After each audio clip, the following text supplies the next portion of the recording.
There's no place to escape to. This is the last podcast. On the left. That's when the cannibalism started. What was that? Welcome to the last podcast on the left, everyone. I am Ben Kissel, as always, with Marcus Parks. Hello. And the wayward son has returned. Yes, I am 15 pounds heavier, filled with organ meat. Oh, that's exciting. I'm so shocked you didn't die in Atlanta. I remember I had, so did I tell you how about having lamb testicles at my favorite place in Atlanta? No, you did not, Henry Zabrowski. The guy came forward, yes, I'm lamb testicles Henry Zabrowski. Farmer's favorite Henry Zabrowski, because I finish all the scraps. Mm-hmm. But they come and these guys were like, have you had the new lamb fries on the menu? And I was like, no, as a matter of fact, I have. And they're like, you gotta check it out. These things are flying out the door. Uh-huh. And they brought it out. It was just fried dick balls like normal. Lamb balls, and they called them lamb fries? Lamb fries, and you eat them. They were fantastic. They got an organy flavor. I don't know how to describe an organy flavor. It's like kind of like a blood flavor. Oh, I've eaten testicles. Problem, though, is, I don't want to ask this to our listeners as well, has anyone ever seen dick on the menu? I've never seen an animal's cock served in just alone. Well, it's just skin. They're blood sacks. No, it's not. It's got cartilage. It's got some meat in there. Right, girl? Right. Well, I don't know. We'll talk about that on the B-sides. Actually, we'll talk about that on episode 3 of Dean Coral. That's right. We're talking about Dean Coral, speaking of blood sacks and disgusting edible things. Man, Dean Coral would have gone hog wild for some hog penis at Holman and Finch in Atlanta, Georgia. Come get hog wild on hog penis. Maybe that could help a lot of our more dangerous pedophiles if we serve more open cock in restaurants, like actual pieces of cock that they can personally buy, and then they go and they tear it like a dog in heat. You think that's the major issue? Yep. Okay. Well, that's great. Let's get to something more disturbing than Henry's diet. Dean Coral. Well, first of all, the sources for this series are the Texas Monthly article "The Lost Boys" by Skip Hollandsworth. Check it out. It's absolutely fantastic. Check out all of Skip Hollandsworth articles. He's a fantastic journalist.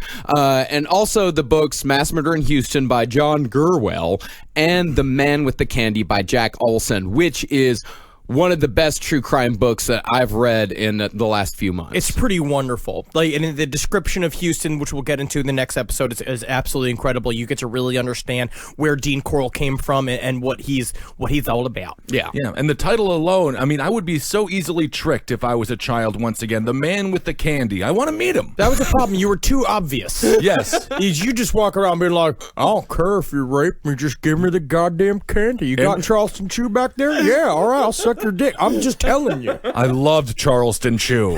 They were the longest of all the candies. Well, if you don't know who Dean Coral is, and a lot of people don't, he was an American serial killer that, along with accomplices David Brooks and Elmer Wayne Henley Jr., killed at minimum 29 teenage boys almost exclusively in one small Houston neighborhood over a period of 3 years from 1970 to 1973. And Coral's killing spree ended only when one of his accomplices shot and killed him in the midst of a murder. And Coral held the record for most confirmed kills in the United States until John Wayne Gacy was apprehended 4 years later in 1978 with a confirmed murder count of 33. I couldn't help but think of It, Pennywise, in Derry. This is an extremely It type of story. In fact, that's what kept coming up in my mind when I was reading The Man with the Candy. It's a very much like an It type of situation where just teenagers are going missing left and right, and no one's really saying anything about it except for the kids. And literally an area of Houston called the Heights, which is like 2 miles by 3 miles. It's a very small town. It's a little area of Houston where these kids are just disappearing, and they just we're going to find out how Houston is ran by the police. It's sort of a laissez-faire attitude. It's as long as if the crime did not involve either a rich person or a black person, the Houston police did nothing. Right. And these kids, they just said, oh, they're runaways, which makes me really consider the fact every child, if you have a child and you listen to this podcast, that child is about 60% of the way ready to leave your home. Lock up the windows and shut the doors. They're ready to go. Tether up the child. child. They just want to leave. But Dean Corll is sort of like a precursor to John Wayne Gacy. The same exact kind of man. A man who held a lot of esteem in his community, who used that to lure boys in there. And what is it about working at a candy shop and wanting to have sex with dead boys? When you're around sweets at work, you want to have something sour at home. But you think about it, between Jeffrey Dahmer working at a chocolate factory, these are weird. Right. These are just employees of candy factories. Right. What about the owner? It's always the inverse. What about William Hubert Hershey's, who's sitting in a fucking, like is he in a castle in Transylvania? Who's just like, early drink come. It's just like pewter goblets filled to the brim with frothy semen. Yes. And they put that's the milk in the chocolate. So since Dean Corll was murdered before he was apprehended, it's important to know that most of what we know about Dean's formative years comes from his mother, Mary. Now, Mary is what you might describe as a real piece of work. She loved her son to a fault. Yes. Which is kind of the problems when you continue to love your son after he's raped, tortured, and murdered 29 boys. And she's very Ed Gein-y. She was kind of all over his childhood and treated him like a king, and was ultrally, in the end, too protective of Dean. And they were extremely protective of each other. They, some people who worked at the candy factory with them said that their relationship sometimes was of Dean being the father and Mary being the daughter. It was a very odd, symbiotic, two-way relationship that they had. And as Henry said, Mary, even after her son's crimes came to light, even after it was proven beyond a shadow of a doubt that her son had committed these crimes, she never had a single bad word to say about him. Not a single one. Not a single critical word to say about him. Ben, you're looking a little wistful there. I'm just going to say, in the mother's defense, a lot of people are saying a lot of bad things about her son, but she remembers when he was just 6 months old inside of her and how nice he was sucking his thumb inside her womb. No, I read that article where it said he shoved that steel wire up the penis of one of those young boys. But I will say, he always combed his hair. Mary, you raised him right. I raised him right. Mary, you raised him right. I know he had a shiny belt buckle on when he was having sex with all those boys against their will. But at the same time, boys will be boys. That's and right. Boys raping boys and boys raping boys. And he always combed his hair.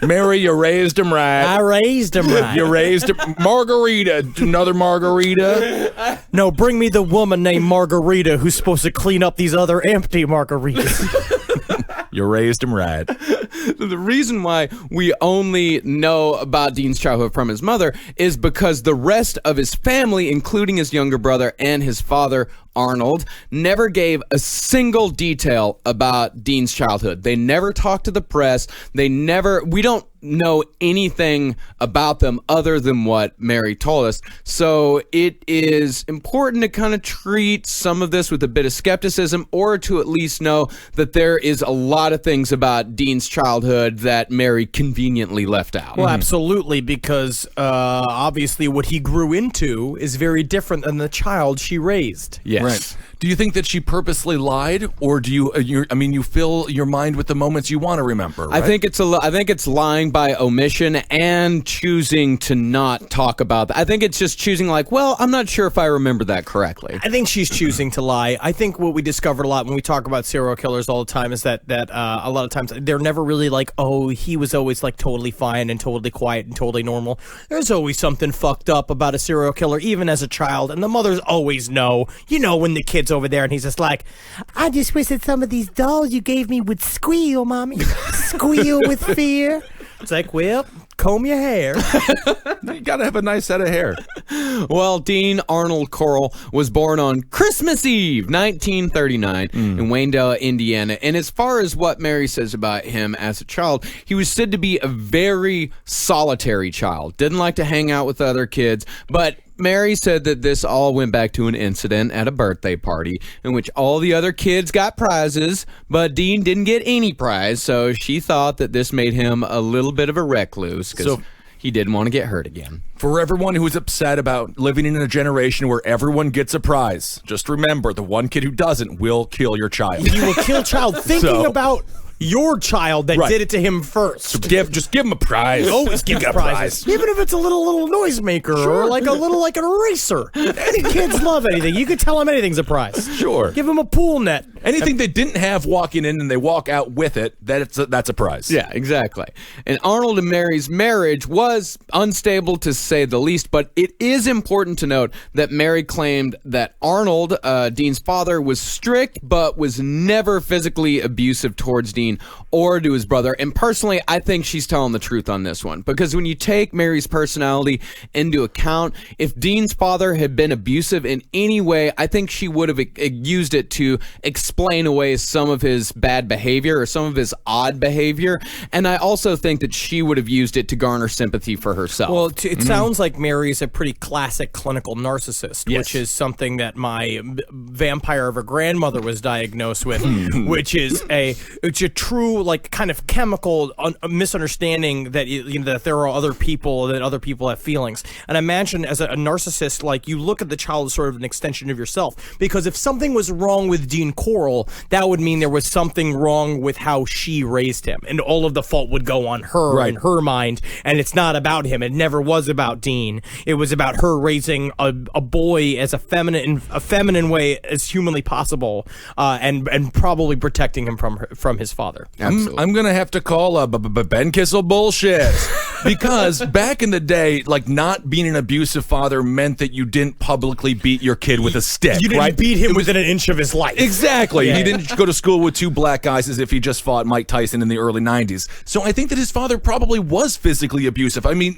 this was a time where, We all got swats, though. Yeah, but I mean, and think about, the way that we were treated as kids. Nowadays, we would be in protective custody. So imagine way back in the 50s, when he was coming up in the world, I would assume his father took some licks at him. Yeah, I'm sure. But, Especially him prancing around talking about how much he loves mommy.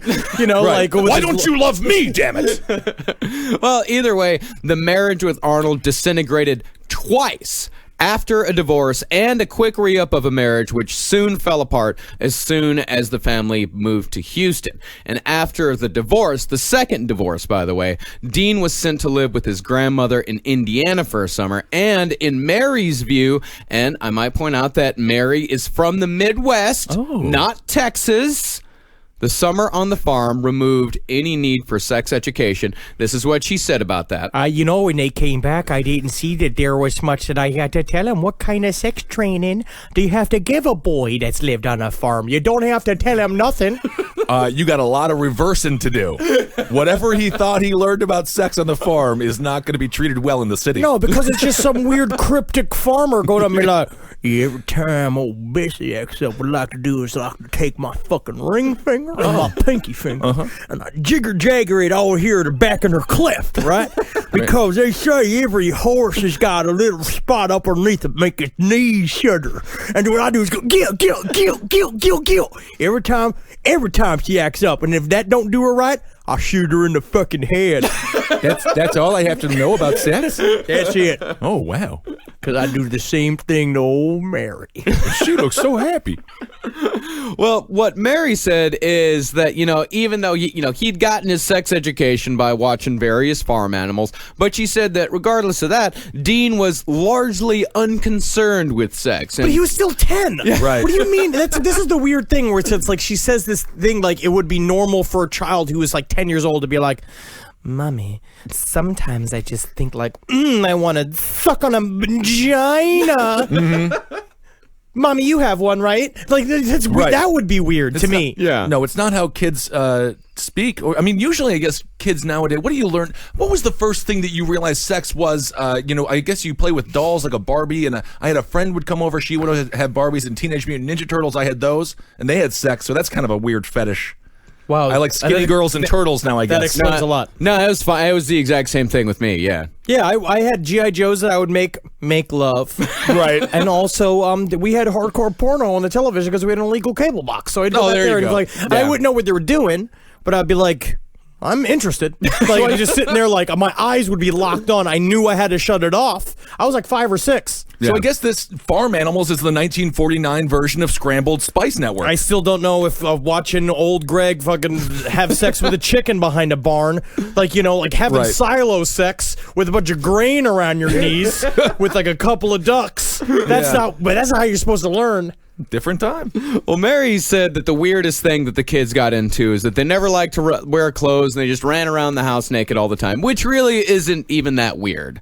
I was that type of kid. I didn't like to wear And clothes. Marcus is completely normal. Yeah, that's right. Yeah. No, not weird. I'm not tying boys to boards and chewing their dicks off. Sounds like somebody is arguing a bit too hard about this. I don't know. Interesting. Well, maybe not.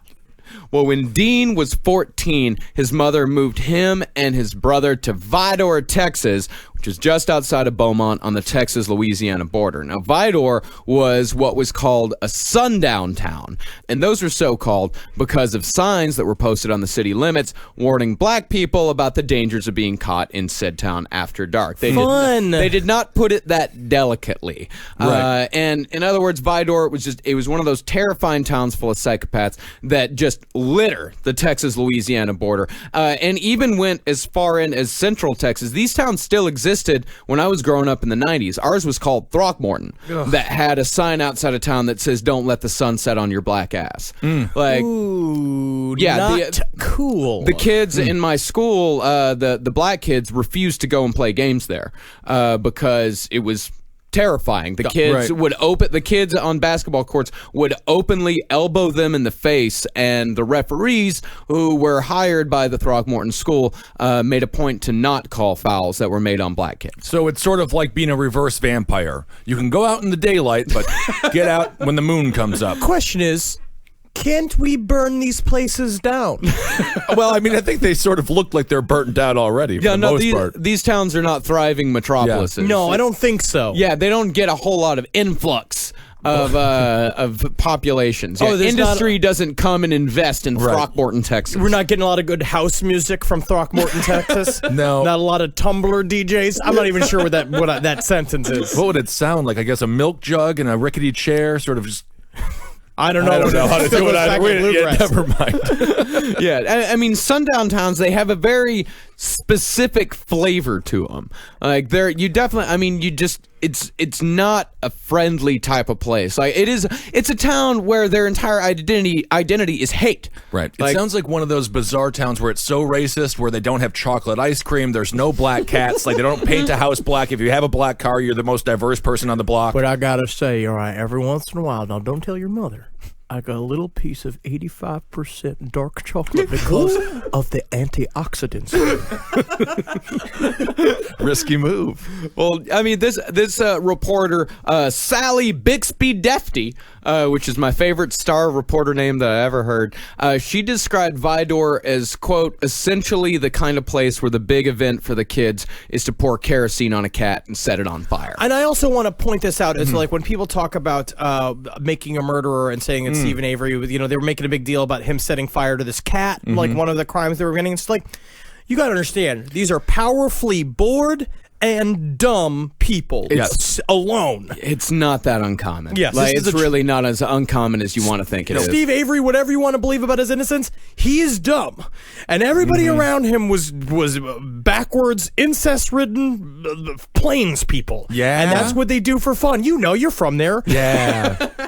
Yeah, true story. In my hometown, my friend's father drowned their cat, his sister's favorite cat, in a little bucket, in a 10-gallon bucket. He just did that. Yeah, and we knew it was kind of weird, and his sister was very upset with her father. We knew rednecks in Florida that would do that. They would have a problem with. They'd be like, "Oh, this cat, we can't take care of this cat," and they would just fucking drown it. Right. I mean, I'm not saying it's great. I think it's terrible. No, you don't drown it. You shoot it. Oh, cool. You see, that's what it is. Right. Yeah, of course. Yeah, regardless, you don't put kerosene on it and light it on fire. No, you don't. But I hear the funnest way to kill a cat is you take a bunch of bungees and you tie it to the front of your car and then you scare it to death driving down the highway. I see. Well, Dean Coral, when he moved to Vidor, he had his own, and I gotta say, this is a pretty unique style of animal mutilation, and I'll have to admit, somewhat Wipe that smile off your face immediately, Marcus. No. I'm going to say, as far as animal mutilation It's goes, whimsical. Whimsical. That was the word that I was about to say. All right. Whimsical. His favorite target was the local flying squirrel population. And after trapping the squirrels, Dean would either chain them around his neck and stroll about town, or take them to school stuffed in his cowboy boots. Whimsical. I would say also it's the most fabulous way to show off that you've killed a bunch of flying squirrels. Well, yeah, I mean, it's a wealthy woman on the Upper West Side in a mink, jacket, but they just didn't do any of the work to make it, wearable. Legitimately, I imagine Dean Corll as a sort of genteel, Yes. little weird redneck boy. You just walk around being like, I hope you like my new statement necklace. It looks like your necklace is gnawing at its other parts, like there's a... Get there! Be there! Your necklace is gnawing at Be it. there! Okay, Now it's beautiful. it's very nice. Do you like my boots? They're turquoise. And with Dean, when he wasn't torturing squirrels, Dean was said to be a very passionate trombone player in the high school marching band. And the only thing... It seems a very similar mouth movement to what he would it's later just- do. Interesting. It just seems very indicative. I'm not saying that we should arrest No. all people who play trombone. No, or well. or assume that everybody who plays a trombone is a homosexual, because that's also not necessarily That's the right. truth. But That's right. if one were to Sleep with- stereotype something, an instrument. One eye open, my friend.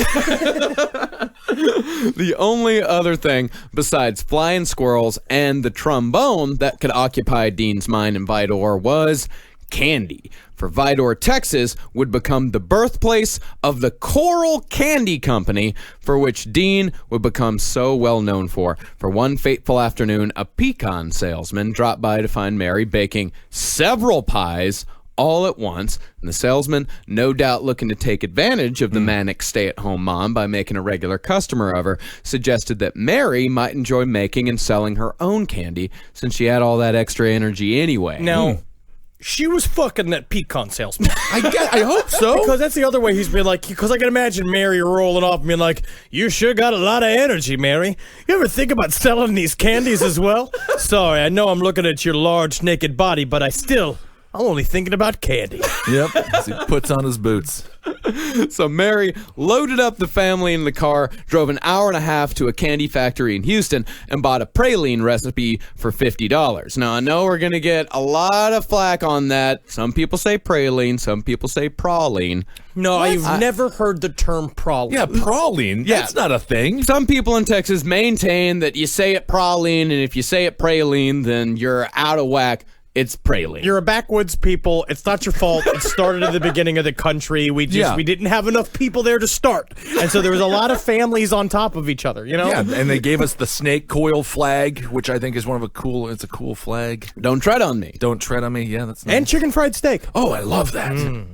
So Dean, always eager to please his mother, soon took over operations of the Coral Candy Company. He ran the machines, he wrapped the candy in the boxes, and he delivered them. One high school friend of Dean said, That's one reason why he didn't have a whole lot of social life. Also because he was a big old fucking weirdo Yeah. who reeked of candy 24/7. Was always talking about how he'd like to stick his dick in a yodel. And we said, "Yodel, you mean the chocolate little cake?" He's like, "No, I like to call little boys yodels." Interesting. They should have caught that earlier, I Yes. guess. So he's cooking and delivering candy the whole time, flying squirrels in his shoes. Huh? That's the other thing. I mean, Isn't there some code? let's not talk about the gigantic box of horse bones we have in the basement of this Mexican restaurant we're in. cow bones. They're cow bones. Yeah. I gathered them myself. Very good. Creepy. Good. Yeah, well, all of the people out there on the Patreon campaign sure seem to be loving all these bones that I'm cleaning and harvesting. He really, absolutely. Yes. Patreon.com/lastpodcast on the left. For $20, you can get your own custom cleaned and cut bone. I'm only Straight from Fort High Point Ranch in Dayton, Texas. As long as we all know that these are horse bones, Right. and not people. Cow bones. whatever bones they are. Cow bones. Yes, as long as I don't see one human-looking bone, like this whole Patreon thing is some sort of scam to cover your many crimes. And I do want to point out the creepiest thing about the box of bones is in the bottom of the box there is a praline pie, which his mother just packed there with it. So I guess they just sort of use it like the little popcorn things. Well, I mean, yes, you do make jokes about, it being in the candy factory and boots full of dead squirrels. Right. But those were the three centerpieces of his life. It was the squirrels, the candy factory, and the trombone. That if he wasn't at the candy factory, he was in the band room practicing that trombone. And if he wasn't practicing trombone, he was out trying to capture and stomp to death flying squirrels in order to make jewelry for himself. Right. Completely normal childhood. For Texas, maybe. Well, yeah, I mean, the 1958 Vidor yearbook, The Pirate's Treasure, described him as, quote, sweet to know, very occupied. That's great. So honestly, actually, he does seem to be the most societally friendly of all the serial killers that we speak about at this time Not in their really, life, though. right? He said that's what they said. He didn't actually have many friends. But he was busy working and doing things that, would technically make a good upstanding member of society. Working with his mother on a conveyor belt making sweets. That's not bad. Practicing the trombone alone. Normal. Or killing squirrels and wearing them. A little abnormal. Yes. Yeah. It takes a left turn there at the end. But remember the town that we're talking about here. Right. Yes. Remember, this is Vidor. This is a sundown town. These are the worst towns in America. Like these are they're towns full of psychopaths built on hate. Their standard of normal is not quite what the rest of the country's is. This is where if Texas Chainsaw Massacre was real, it would happen in Throckmorton. Like it would happen in one of these places. Throckmorton, Vidor, any of these places. They are cruel places that allow somebody like Dean Corll, who I imagine at the time probably received a great deal of hate for he probably kept to himself, super tortured, knew that he was different than the other kids, was probably all fucked up, and then he's just basically surrounded by budding psychopaths that couldn't wait to see any sort of aberrant behavior so they could stomp it out. Yeah, someone should send, if you want to shut these towns down, someone should send Gawker over there and write an eviscerating blog post about Throckmorton. 10 things you didn't know about Throckmorton. So after high school, Dean returned to his grandmother's farm in Indiana, where he got the sex education, and got a job at a coil factory to help out his grandmother after his grandfather died. And this, as far as we know, is when Dean started hanging out almost exclusively with children.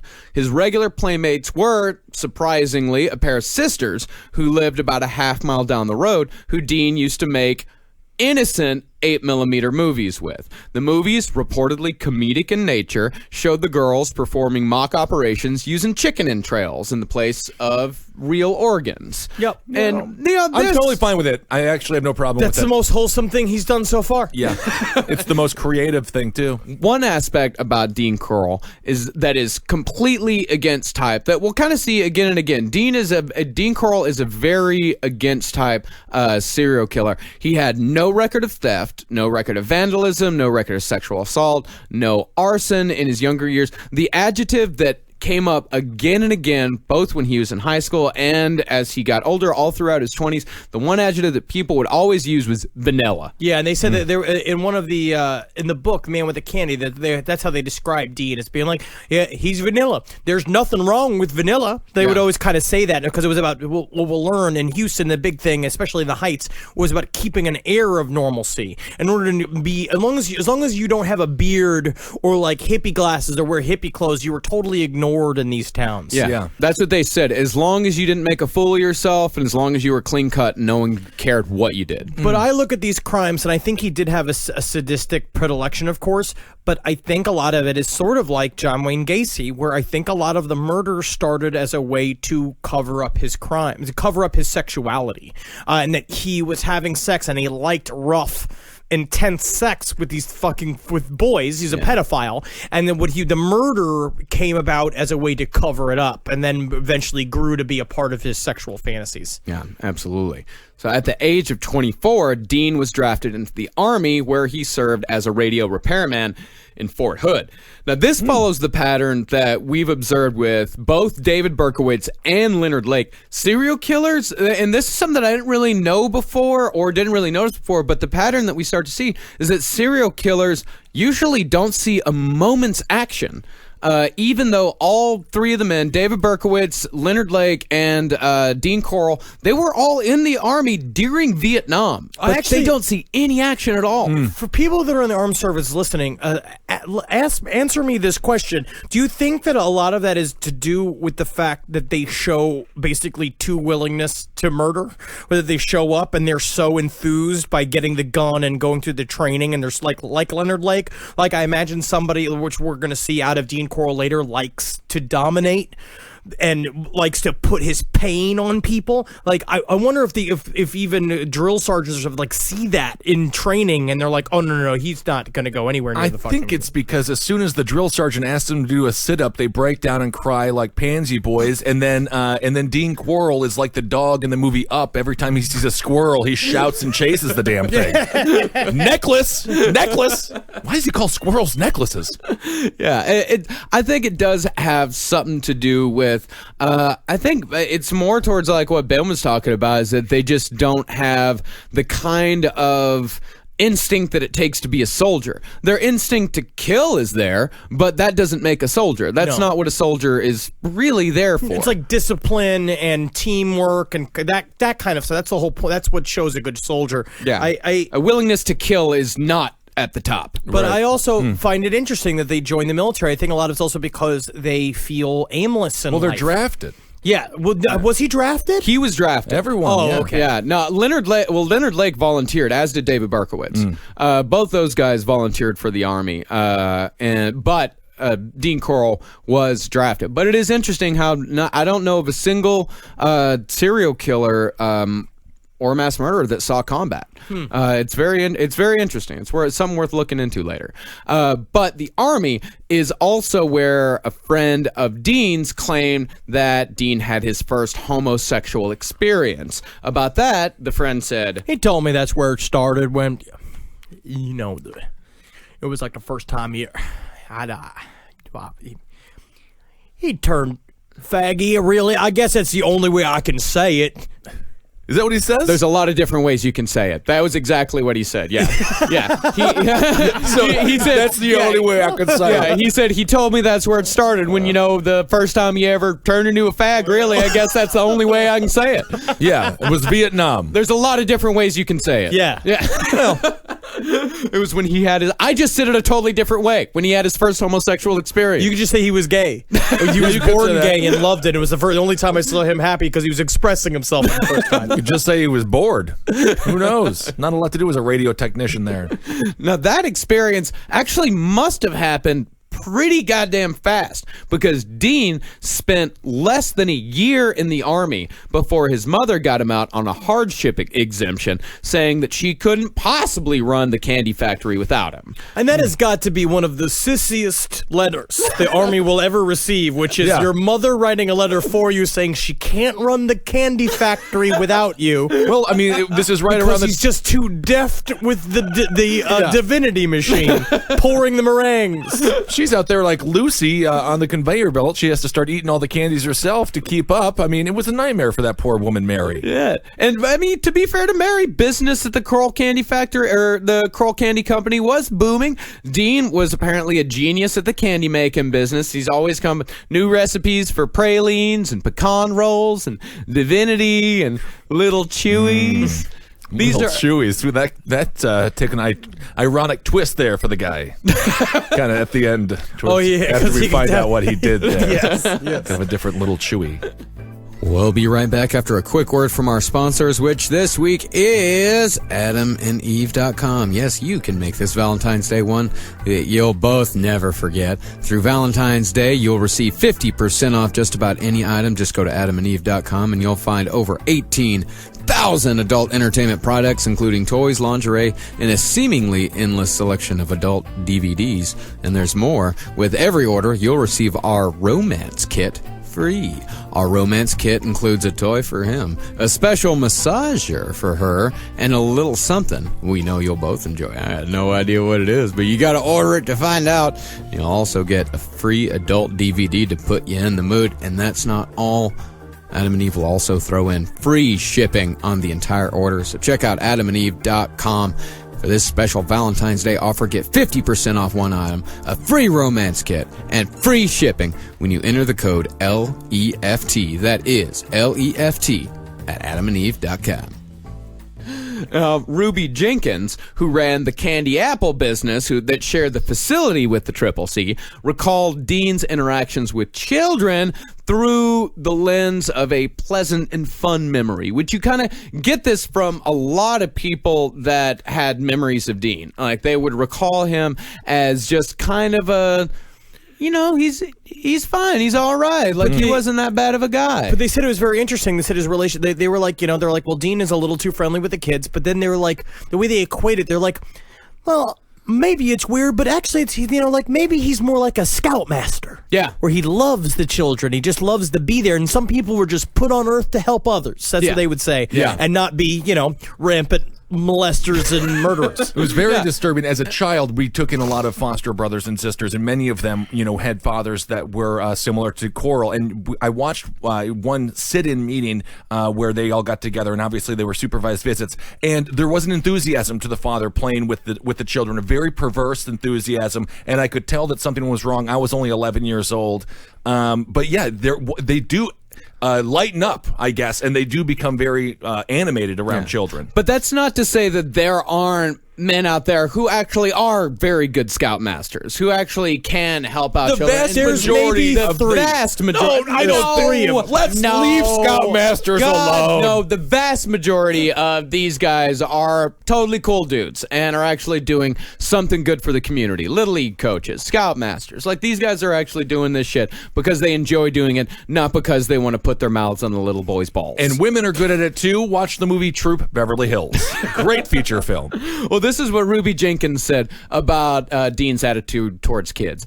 She said, he was a regular Pied Piper. Everybody told him to stop, but he wouldn't stop. The principal even called and said, please don't encourage the kids. They're crossing the street to get the candy. The parents are complaining. But Dean, he would just still give it out. God, man, it's so crazy because he made the candy. I mean, it's like the full process. Well, what she meant by, the kids, not letting the kids run or anything like that. This was like fate stepping in an extremely horrible way. Because while Dean was in the army, Mary set up the candy factory across the street from an elementary school. Do you, and is this really one of the, is this why we get the whole candy in children being lured in by the pedophile trope? No, I just think pedophiles have been using candy to get kids since there's been candy, kids, and pedophiles. But let's just say he ran a factory that made lug nuts. Would we just be like, hey, so somebody stopped in a red van and offered you lug nuts? Do not talk to that man. Yeah, would it change? Bill, I gotta say, I'm a sucker for free lug nuts. The next thing I know, I'm over at this guy's Dean's house, and he's got lug nuts as far as the eye can see, and I'm pretty much drooling. Next thing I know, I'm getting raped behind a silo.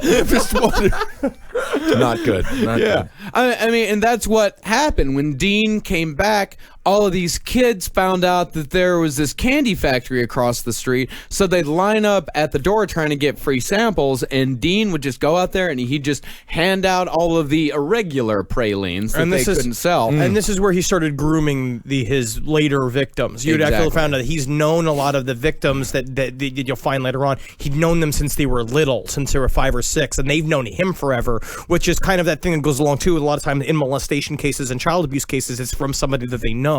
Because he's already built this sort of inner structure of trust with them so that they never want to report him being weird. So he would be like, Tommy, you know me. I knew you since you were little, and now even you're a little bit less little. Yes, this guy's he was a monster. Yeah. He was like the boogie. He was a boogeyman.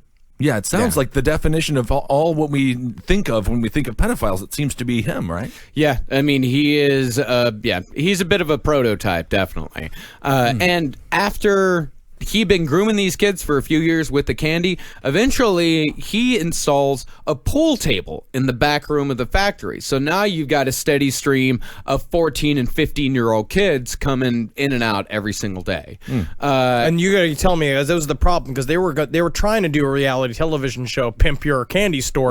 But the problem is that they Exhibit kept making all these pleasure domes for pedophiles. Oh, I had no idea. Yeah. Man, they got to cancel that show. And it was also around the time that the 14 and 15-year-old boys were coming in and out constantly, and Dean started hanging around them. It was around the time that factory workers noticed that Dean wasn't exactly all that interested in women. A lot of them would say, he would get a little giddy around young boys and women. But a lot of them also said that, he's a nice guy. He's a hard worker. He doesn't seem to be doing anything terrible. Let's just not talk about it, and everything will be fine. But he would do stuff like, he took that one woman, finally convinced him to go on a date with him, and then they go out to the beach to meet for the date, and he shows up with a van filled with 14-year-old boys.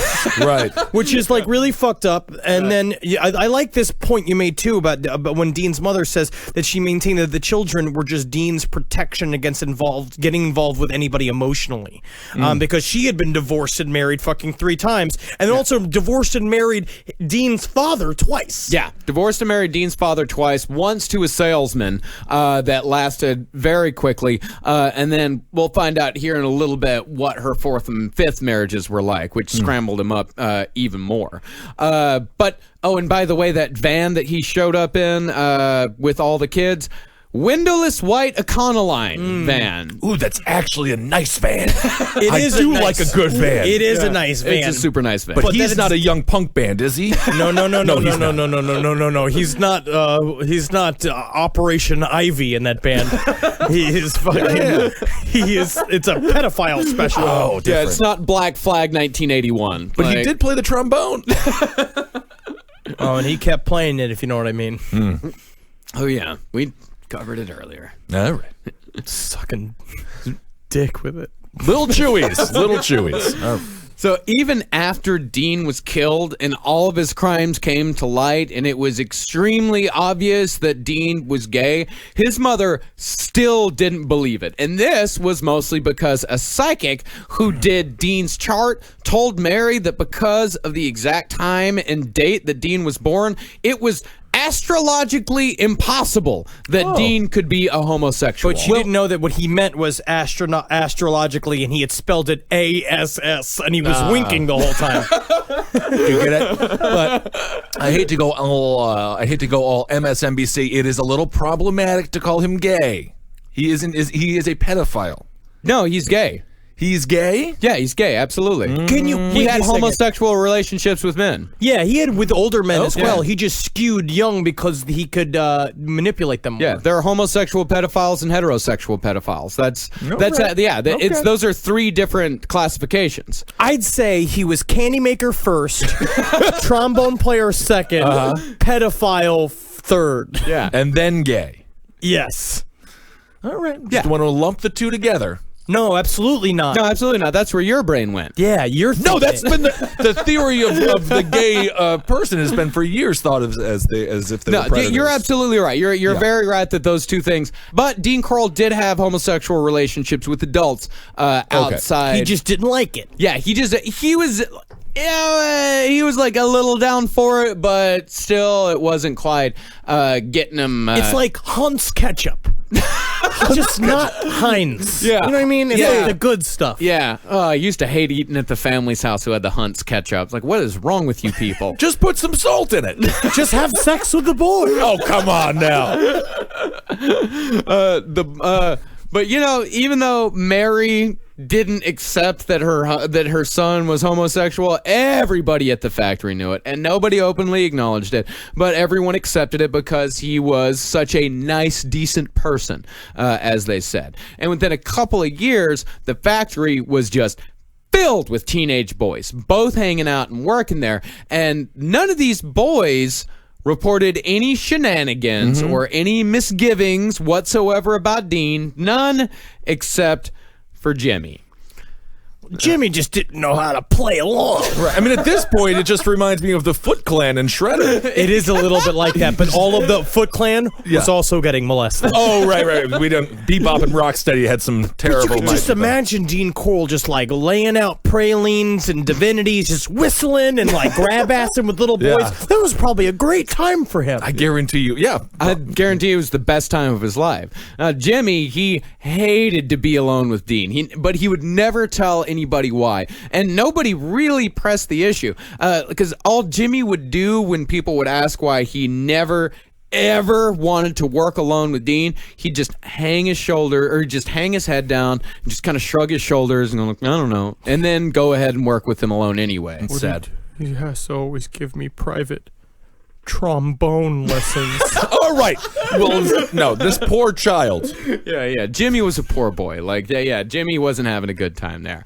And this also wasn't the only hint of Dean's future behavior. Dean, even though he was considered to be a nice, decent guy, he did have a temper, but he kept it very tightly controlled and he kept it very private. Anytime he got angry, he'd retreat to the back of the factory to what eventually came to be known as the pouting room.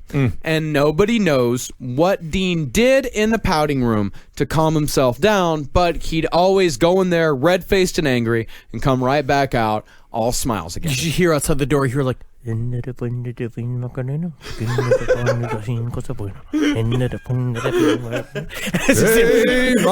furiously doing the Macarena alone.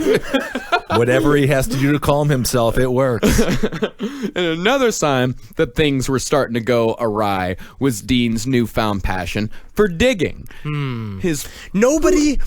Let's just put this out there for listeners in general. Well, if you get a buddy, I know Marcus, you love to dig. Marcus, this is his thing. But I'm just saying, but Marcus has always loved to dig because he grew up in piles of dirt. It's a lifelong passion, yes. But if someone randomly, out of nowhere, your buddy's like, you know what I've been doing lately?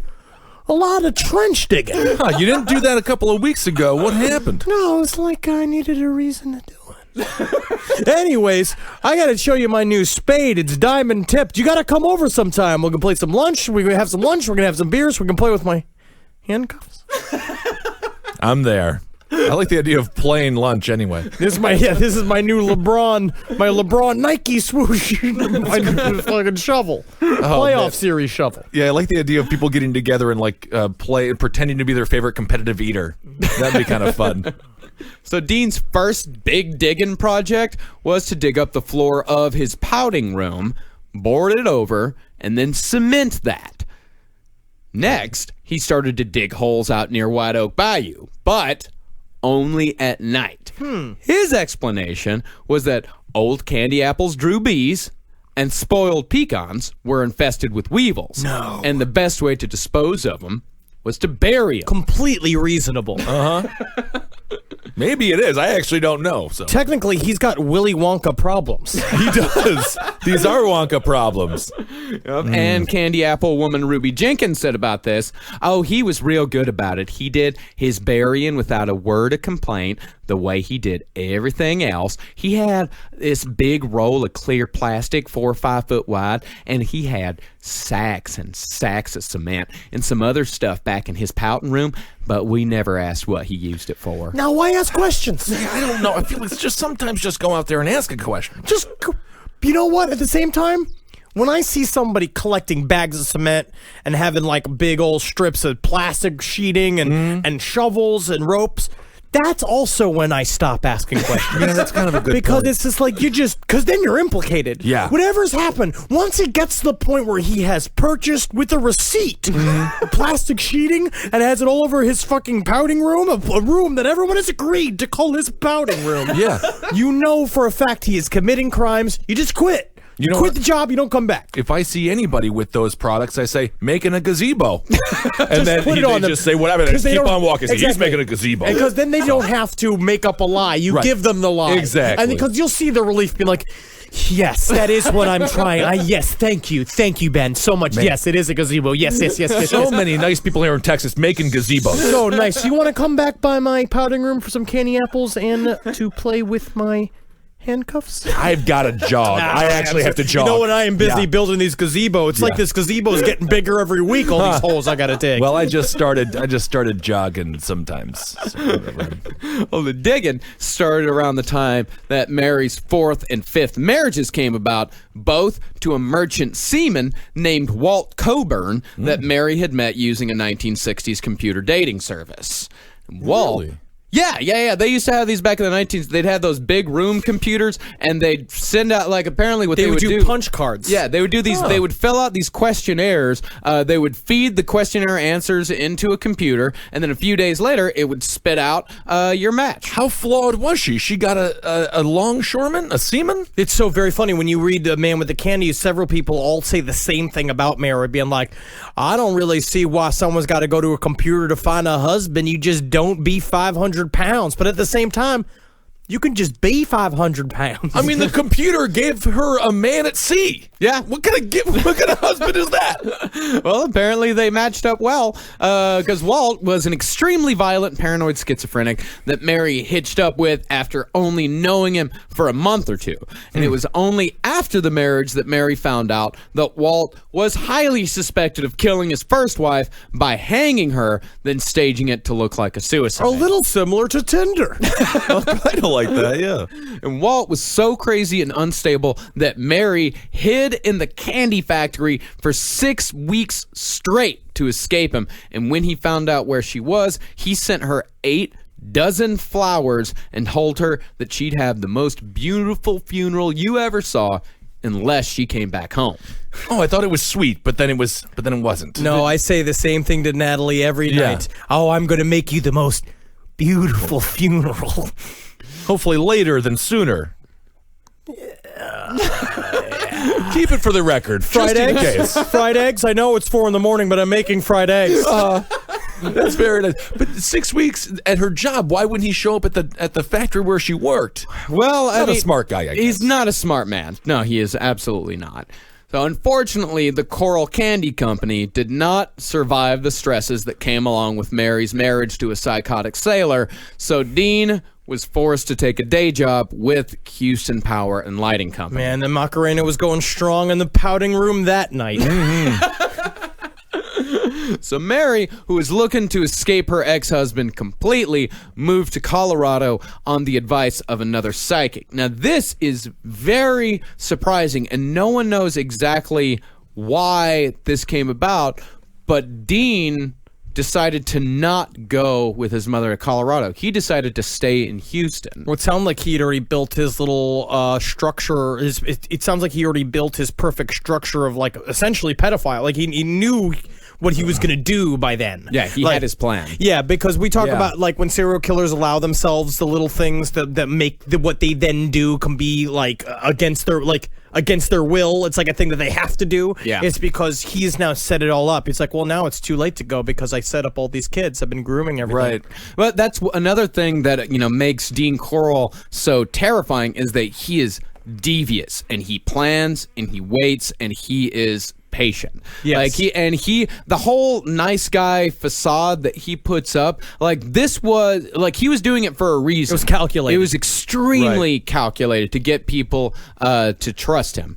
But especially kids. yeah, especially kids. And within a couple years of Mary leaving, Dean would transform from just the nice guy with the candy to one of the most prolific and brutal serial killers the world has ever seen. We're going to get next week, we're going to start getting into him meeting his accomplices, start getting into some of the first abductions and murders. This case is it's horrifying. Like this is one of the most horrifying cases that we're ever gonna cover. I will say, and this is maybe ridiculous to posit, but I think that one thing I like when I read these things, when we go into these guys who kill lots of little boys, is that I'm really glad that I don't read some of the descriptions of the crime and then like spontaneously get hard. Right. That would just end my life. That would end all of our lives. Yeah, we couldn't do the show because that would be bad. Because it would make the secret grow. You know what I mean? Would have to turn you in.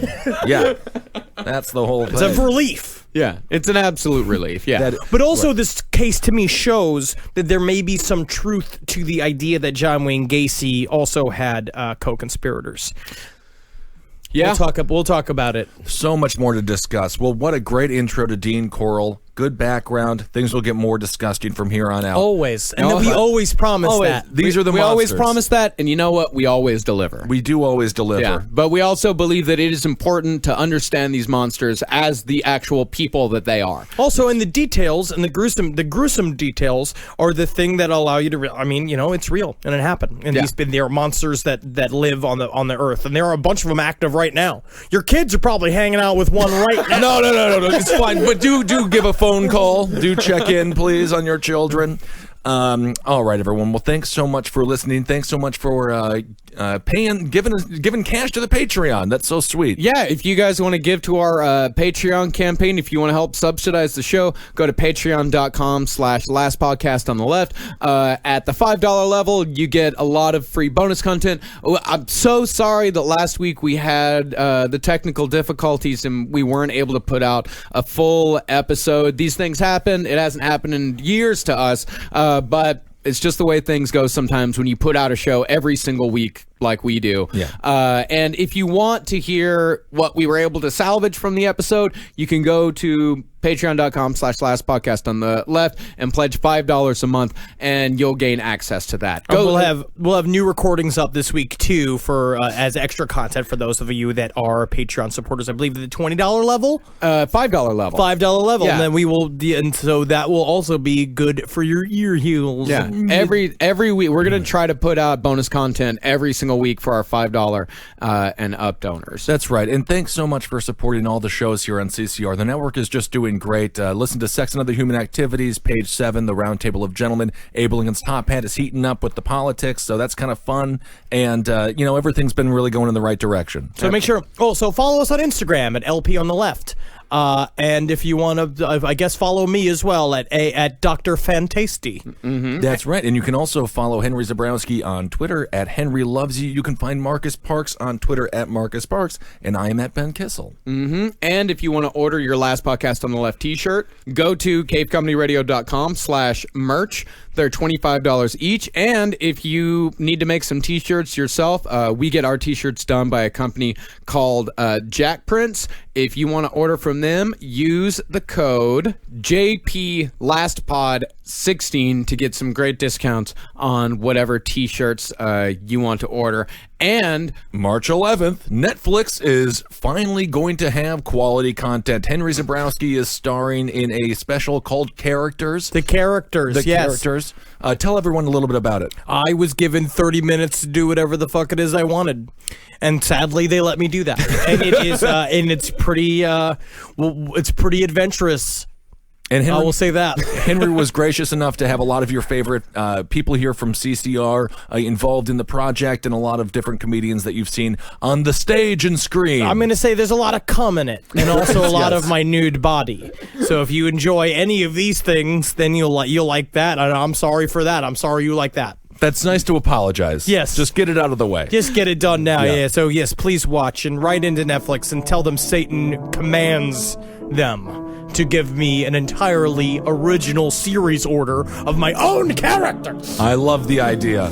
And finally, because our Patreon has been such a success, we're finally able to do our first live show out of town after Washington, D.C. We are going to be doing Baltimore on March 5th at a venue called Otto's. We're going to put out all the details here very soon, but that's going to be us, Last Podcast on the Left, and the Cowmen are also going to be traveling and doing that show as well. So that's Otto's March 5th in Baltimore. And the more people we get on our Patreon, the more we can travel out and do live shows, the further out we can travel.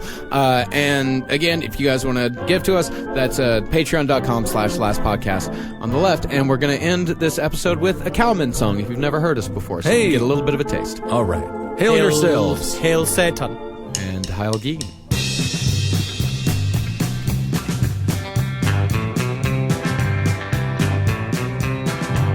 Well, Maggie was a bitch and Maggie was a whore, but I never went to see her walking out of that door. Maggie was a cute, but sure was profane. Maggie had a sweet tooth for uncut cocaine. Maggie, come home. Maggie, come home. Maggie, come home. Get out of that fat man truck. Maggie liked the cigarettes, Jesus in the long hell. Maggie liked anything that people bleed wrong. Hunky Tom Hills in a snakeskin dress. She's looking real fine, but still a damn mess.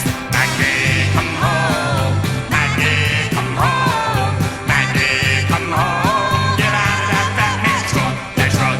Maggie was a hottie, but Maggie was a child, and Maggie liked to go out and get real wild. Maggie left the house at the age 16. That's a lifetime in it, whatever to the queen. Maggie, come home. Maggie, come home. Maggie, come home. Get out of that fat man truck. That truck, that truck. Maggie was a princess, Maggie was a brat. Maggie gets you off in the 5 seconds flat. Maggie's gonna fall down and Maggie's gonna cry. Maggie gonna get hurt, Maggie gonna die. Maggie, come home. Maggie, come home. Maggie, come home. Get out of that fat man truck. That truck, that truck, that truck. Maggie was a bitch and Maggie was a whore, but I never went to see her walking out of that door.